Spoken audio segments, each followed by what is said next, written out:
दिल्ली के जंतर मंतर और जामिया मिल्लिया इस्लामिया कॉलेज में हुए इसराइल के खिलाफ प्रदर्शन। गाजा में इसराइल का नरसंहार के खिलाफ प्रदर्शन कर रहे छात्र संगठनों में मुख्य भूमिका निभाई एसएफआई, एसआईओ, एमएसएफ। ये तीनों छात्र संगठन जामिया मिल्लिया इस्लामिया कॉलेज में ही काम करते हैं। 400 से ज़्यादा छात्रों ने अपने हाथों में तख्ती लेकर इसराइल मुर्दाबाद के नारे भी लगाए और साथ ही साथ युद्ध विराम की मांग की। मानवाधिकार संगठनों और छात्र संगठनों ने इसराइल का समर्थन करने के लिए भाजपा के नेतृत्व वाली सरकार की आलोचना की। गाजा में नरसंहार को उजागर किया, जिसके कारण 10 लाख से अधिक फिलिस्तीनी भाग गए हैं या फिर मारे गए हैं। इन सभी छात्र संगठनों का कहना है कि गाजा को फ्री किया जाए।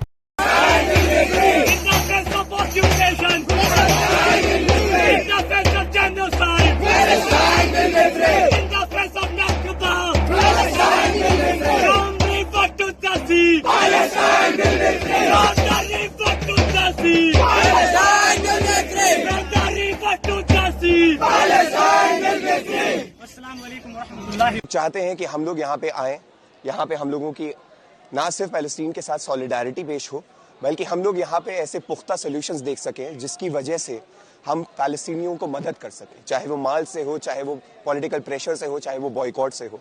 इसीलिए हम यहाँ पे आए हैं ताकि लोगों को मोबिलाइज कर सकें। जामिया में खास तौर से जहाँ पे एक अच्छी खासी मुस्लिम पॉपुलेशन है जो पॉलिटिकली एक्टिव है, उनको बता सके कि पैलेस्टीन का मुद्दा कोई आम मुद्दा नहीं है और वो किसी आम तरीके से नहीं सुलझने वाला है।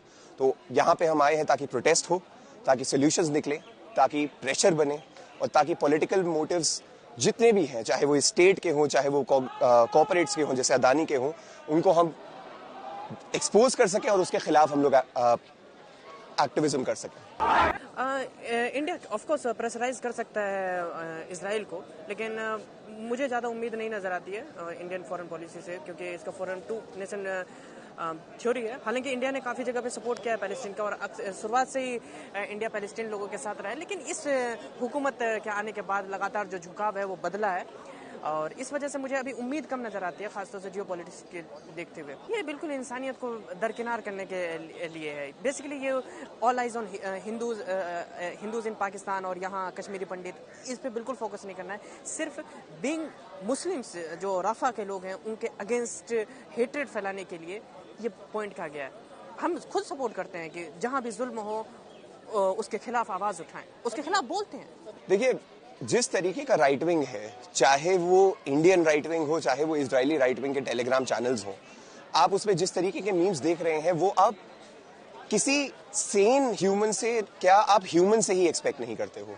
एक बिहेडेड इन्फेंट के ऊपर अगर आप मीम बना सकते हो, अगर आप एक रेप्ड वुमन के ऊपर मीम्स बना सकते हो, अगर आप एक चाइल्ड के उसके कब्र पे मीम्स बना सकते हो, तो आपके अंदर इंसानियत, ह्यूमैनिटी जैसी कोई चीज नहीं है और ना ही आप इसका कोई दिखावा कर रहे हो कि आपके अंदर है।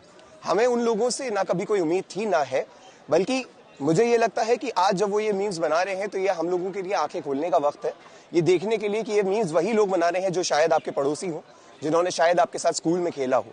तो ये बात समझना बहुत जरूरी है कि जो पोलराइजेशन है, जो पॉलिटिकल प्रोपेगेंडा चला है कुछ डेकेड्स से, वो प्रोपेगेंडा अब इस लिमिट तक रीच कर गया है जहां पे रिकंसिलिएशन बहुत मुश्किल है, जहां पे लोगों को वापस साथ लाना बहुत मुश्किल है। उनके अंदर से उनकी इंसानियत मार दी गई है। जब इंसानियत मार दी गई है तो बातचीत का कोई मुकाबला नहीं रहता है, तब फिर आपको एक्शन ही लेना होता है। तब प्रोटेस्ट, तब डेमोन्स्ट्रेशन, तब activism are the only way जिससे हम लोग किसी तरीके से अपने आप को और अपने लोगों को बचा सकते हैं। देखिए, इंडियन गवर्नमेंट का जो स्टैंड पैलेस्टीन के साथ आप बोल रहे हैं वो बड़ा ही दोगला रहा है।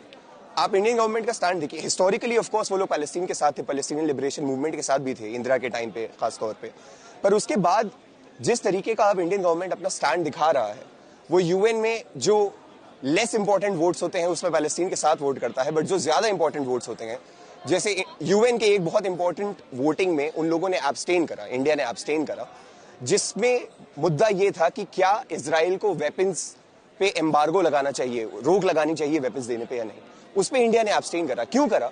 क्योंकि ये किसी से भी छुपा नहीं है कि ये भारत की जो सरकार है वो इस वक्त अंबानी और अदानी के साथ बहुत क्लोजली टाइड है। अदानी ही वो ड्रोन्स प्रोवाइड कर रहा है जो इजराइल पैलेस्टीनियों पे गिरा रहे हैं। तो जब ये सब हो रहा है तो इंडिया का हिपोक्रेसी दुनिया के सामने है। आप एक प्रेस कॉन्फ्रेंस में ये बोलते रहिए कि हम लोगों को बहुत बुरा लग रहा है राफा में जो हुआ, पर अगर आप उसी बुरी हरकत के लिए इजराइल को उनके हथियार दे रहे हैं, तो आपको क्या बुरा लग रहा है और आपका क्या